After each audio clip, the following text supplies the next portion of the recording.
మధు రామావత్ మీద కేసు కంటే కూడా సుబ్బారావు మీద కొట్లాడుతుంది, ప్రత్యూష రాథోడ్ మీద కొట్లాడుతుంది, సంపత్ నాయక్ మీద కొట్లాడుతుంది, బాధితుల తరపున కొట్లాడేటోళ్ళ మీద కొట్లాడుతుంది. అంటే ఏమర్థం?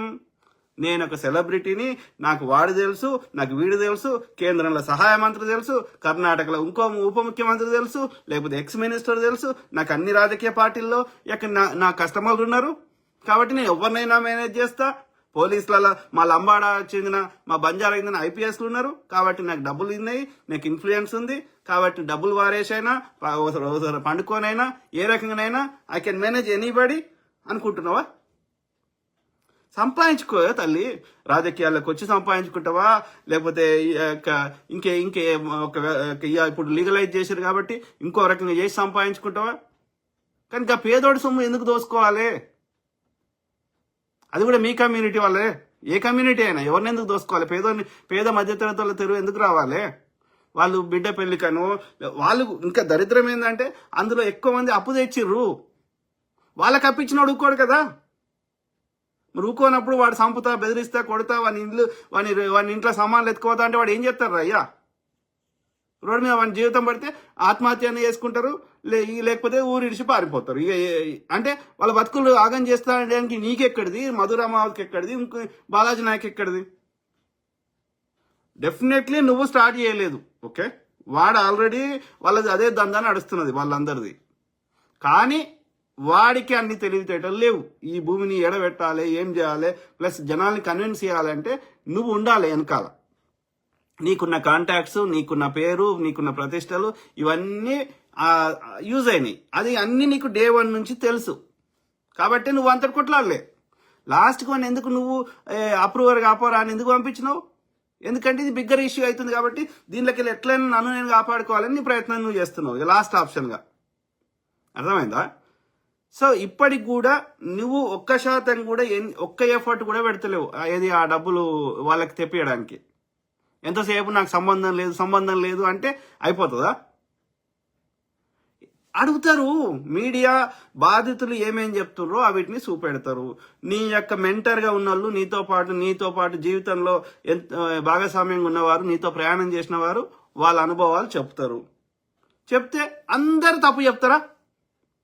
ఇప్పుడు ఆయన రమేష్ బ్రదర్ మీ నాయన తాగుపోతాను, పచ్చి తాగుపోతా అని చెప్పిండు. అది ఎట్లా తప్పు అవుతుంది?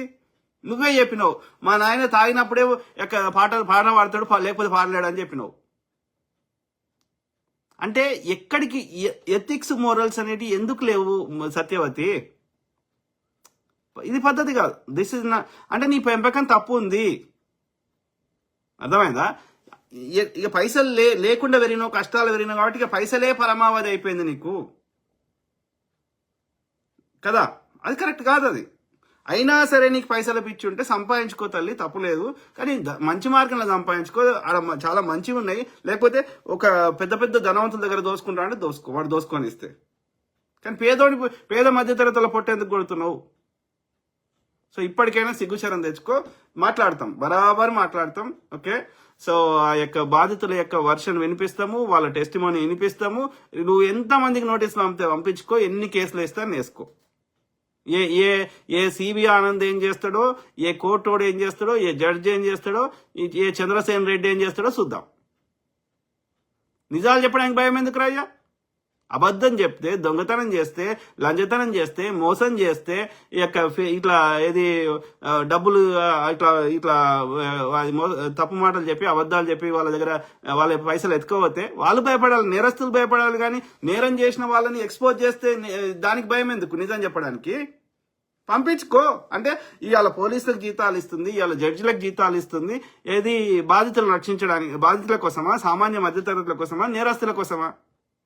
ఎందుకంటే నేరం చేసిన వాడు దోసుకున్న దానికి, వాడు దోపిడీదారుడు, వాడు దోసుకున్న దానికి నీకు వాటాలు ఇస్తాడు. ఈ పేదోడు ఇవ్వలేడు కదా. అంటే అంటే అంటే ఐ కెన్ మేనేజ్ ఎనీబడి, ఎవరినైనా నేను మేనేజ్ చేస్తా అన్న ఒక భ్రమలో బతుకుతున్నావు, చూసినావా? కరెక్ట్ కాదు అది. నీకంటే మంచిగా పాడుతున్న వాళ్ళు, పాడేవాళ్ళు, ఆస్పిరేటింగ్ యంగ్ కొత్తగా వచ్చే సింగర్స్, ఆల్రెడీ ఎస్టాబ్లిష్ సింగర్స్ ఇంతమంది ఉన్నారు. అర్థమైందా మంగ్లీ? నువ్వు పాడినే ఏళ్ళ మీద లెక్క పెట్టదు. నువ్వు పాడిన పాటలు దానికి అదనే ఆగుతలేవు. నేను సెలబ్రిటీ, నేను అది, నేను ఇది. ఏ ఏ 8 లక్షల పాటలు పాడిన ఆయన బాలసుబ్రహ్మణ్యం ఎప్పుడు నీ లెక్క డబ్బా కొట్టుకోలే. సునీత ఎన్ని వేల పాటలు పాడింది, నీ లెక్క ఇట్లా డబ్బా కొట్టుకోలే, నీ అన్ని పైసలు సంపాదించలే వాళ్ళు. నీకు ఎడకలు వస్తున్నాయి నువ్వు వాడిన 4 పాటలకి. సో కాబట్టి ఇది ప్రాపర్ ఇన్వెస్టిగేషన్ జరగాల్సిందే, బాధితులకు న్యాయం జరగాల్సిందే. ఓకే, నువ్వు ఎవరిని ఆమె తులసి చందు ఆమె కూడా పోయి కంప్లైంట్ ఇస్తుంది. ఇది వీళ్ళకి ఎట్లా అయిపోయిందంటే, ఈ మహిళలకి కొంతమంది మంచి స్త్రీల గురించి నేను చెప్తలేను, మంచి స్త్రీలు తక్కువ పర్సెంటేజ్ ఉంటారు, వాళ్ళ గురించి నేను మాట్లాడతలేను. ఇప్పటి జనరేషన్ ఎట్లా అయిపోయిందంటే, మహిళలకి కొన్ని రక్షణ చట్టాలు ఏర్పాటు చేస్తే ఒకప్పుడు అబ్యూజ్ జరిగిందని వాటిని మిస్యూజ్ చేస్తున్న మహిళల సంఖ్య రోజు రోజుకి పెరిగిపోయింది. 498 కేసులని రకరకాలుగా వాటిని అబ్యూజ్ చేస్తున్నారు. ఏదైనా నిజంగా రేప్ జరిగినా, హింస జరిగినా మహిళ మీద, ఆ మహిళ వితిన్ అదే రోజు కానీ, తెల్లారి కానీ, వారం రోజుల్లో కానీ, 30 రోజుల్లో కానీ ఆ మహిళ కంప్లైంట్ చేయలేదు అంటే, ఆ 3 ఏళ్ల తర్వాత, 6 నెలల తర్వాత కంప్లైంట్ చేస్తుంది అంటే దాని అర్థం ఆమెకి ఇష్టమే ఉండే, లేకపోతే ఆ హింసని దాన్ని అంగీకరించింది అని అర్థం, లేకపోతే ఆమె ఇష్టంతో చేసింది అని అర్థం. అన్నప్పుడు అట్లాంటి చట్టాలకి వాల్యూ లేదు. కాబట్టి ఆ చట్టాల్లో మార్పు చేయాలి. ఏ కారణం చేత వాడు కట్టేసి నిన్ను కంప్లైంట్ చేయడానికి అనుకూలం లేని పరిస్థితి క్రియేట్ చేస్తే ఇన్ వరస్ట్ కేసు, లేకపోతే దెబ్బలు తగిలి హాస్పిటల్లో పడి నువ్వు కంప్లైంట్ చేసే స్థాయిలో లేకపోతే, నువ్వు ఇవాళ కోమాలకు పోతే తప్ప, ఓకే, అదర్వైజ్ వితిన్ 30 days లోపల, ఓకే, నువ్వు కంప్లైంట్ చేయకపోతే అలాంటి కంప్లైంట్ ని ఆఫ్టర్ 3 months 6 months తర్వాత నువ్వు కంప్లైంట్ చేస్తే తీసుకోకూడదు.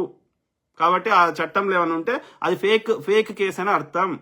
కేవలం ఆ మగవాడిని ఇబ్బంది పెట్టడానికి, ఆమె తన విచ్చలవిడితనానికి, తన బెదిరించుక బతికేటువంటి నేచర్కి, ఎదుటి వాళ్ళ మీద డామినేషన్ చేస్తా, ఎమోషనల్ బుల్లింగ్ చేస్తా, సైకోపాత్ లెక్క బిహేవ్ చేస్తా, నేనేం చేసినా ఎవరేం అనకూడదు అనేటువంటి అబ్యూజివ్ మెంటాలిటీ ఉన్నటువంటి వాళ్ళు ఇవన్నీ మిస్యూజ్ చేస్తున్నారు చట్టాలను. కాబట్టి ఆ చట్టాలని మార్పు చేయాల్సిన అవసరం ఉంది. వితిన్ 30 days లోపల కంప్లైంట్ చేయకపోతే తీసుకోకూడదు ఆ కంప్లైంట్. As simple as that. ఎందుకంటే 99% of them are fake. Okay, అర్థమైందా? సో ఆ క్రమంలో ఇక్కడ ఈ కొంతమంది స్త్రీలు ఈ చట్టాలని దుర్వినియోగం చేస్తూ, వీళ్ళకి ఒక ఇంప్రెషన్ ఉంది అన్నట్టు, షీ టీంలు ఉన్నాయి, లేకపోతే ఆడ ఎవరు ఆయన పేరేంటి, సజ్జనారు ఆడవాళ్ళ కోసమే పుట్టిండు అన్నట్టు, ఆ సజ్జనారు ఉన్నాడు, ఇంకోటి ఉన్నారు. సో మేము ఏం చేసినా ఆడదానిగా పుట్టిన కాబట్టి ఏం చేసినా నడుస్తుంది అన్న ఒక భ్రమలో బతికేస్తున్నారు. నో, అట్లా లేదు. ఆడది ఎంత అవసరమో, భూమి ఈ శివశక్తి అని అంటారు కదా, యాన్ యింగ్ అంటారు కదా, ఫెమినైన్ ఎనర్జీ, మాస్కులైన్ ఎనర్జీ అంటారు కదా, ఈ సృష్టికి 2 అవసరమే, 2 సమానమే. అండం లేకపోయినా బిడ్డ బయటకు రాదు, శుక్రకణం లేకపోయినా బిడ్డ బయటకు రాదు. ఈ 2 ఫలదీకరణ చెందితేనే బిడ్డ బయటకు వస్తుంది. కాబట్టి బిడ్డ తల్లి పొట్టలకేలు వచ్చినంత మాత్రాన తల్లి కుట్టినట్టు కాదు. శుక్రకణం లేకుండా ఉట్టియండి చూద్దాం. కాబట్టి ఇద్దరూ అవసరమే, అర్థమైందా? ఇద్దరూ సమానమే అన్నప్పుడు ఇద్దరికి సమాన బాధ్యతలు ఉంటాయి, సమానమైనటువంటి హక్కులు ఉంటాయి. అన్ని నేరం ఎవరు చేసినా ఇద్దరికి సమాన శిక్షలే పడాలి. ఒకవేళ ఆ చట్టాల్లో ఏ కారణం చేత ఆ రోజులలో ఉన్నటువంటి సామాజిక మగవాడే కండబలం ఉండేది కాబట్టి, కండబలంతో అన్ని చేసేటువంటి ఈ కల్చర్ ఉంది కాబట్టి, మగవాడే ఆ చట్టాలు రాసిండు కాబట్టి, అప్పుడున్న పరిస్థితులలో దీని నుంచి ఓవర్కమ్ చేయడానికి కొన్ని చట్టాలు తేవడం జరిగింది, మహిళ మీద సానుభూతితోటి. కానీ ఇక అది అవసరం లేదు. ఇప్పుడు మహిళలు కూడా చదువుకుంటున్నారు, మహిళలకు కూడా ఆర్థిక స్వతంత్రం వచ్చింది, మహిళలు కూడా చదువే మెయిన్ అన్నిటికీ. ఓకే, విషయ పరిజ్ఞానం వస్తే వాళ్ళు ఇండిపెండెంట్ గా బతికేటువంటి వచ్చింది కాబట్టి, ఈ అబ్యూజ్ చేస్తున్న వాళ్ళ సంఖ్య ఎక్కువైంది కాబట్టి ఆ చట్టాలని సమూలంగా మార్పు చేయాలి. ఇద్దరికి సమాన చట్టాలు వర్తించేటట్టు చేయాలి. అర్థమైందా? సో అది ఒకటి.